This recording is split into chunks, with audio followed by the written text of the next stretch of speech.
joined now by Senator Michael Bennet. First, congratulations on the win. Thank you. First of all, you are the first Colorado senator to win a third term in a long time.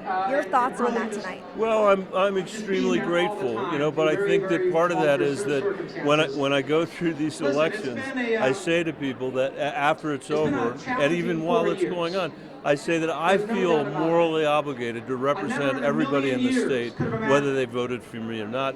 I spend more time probably in red parts of the state than blue parts of the state because of my work on the Agriculture Committee and the work that I've done to bring resources to Colorado to deal with the condition of our forests, to protect our watersheds, the infrastructure that we're building all over Colorado tonight, and my fight, to create a set of tax policies in America that actually help working people instead of only wealthy people. It's something that is where Colorado is, and I feel comfortable after all these years that I'm where Colorado is as well, and I'm grateful to have the kind of win we had tonight.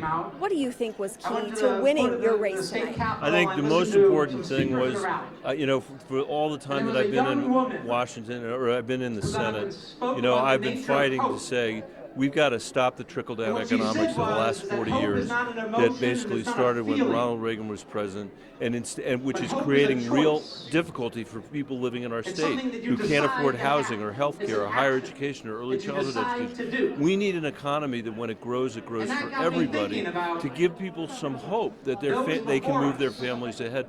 Otherwise, that's when somebody like Donald Trump shows up and says, I alone can fix it. You don't need a democracy. And I believe in democracy. I love democracy. I think it's really important for us to sustain it, but you can't do it if you're got to stand for freedom and for opportunity, and that's what we need to do.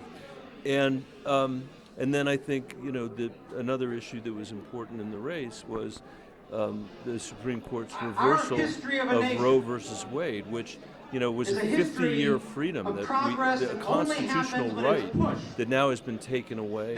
That was something that I think also, had an effect in the election. You said during your acceptance speech that democracy was on the line with this election. That's a strong thing to say. Why did you say that? Well, I believe that in this sense, and it's different from what other politicians have said around the country. The reason I believe that is because of the difficulties we're having in our economy.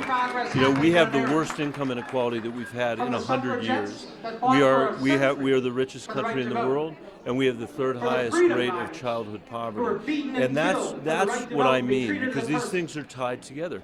If people don't see economic opportunity for themselves, that's when, throughout human history, they sometimes give up on democracy. They sometimes say, what we really need is a strong man to govern, because that person will at least give us opportunity.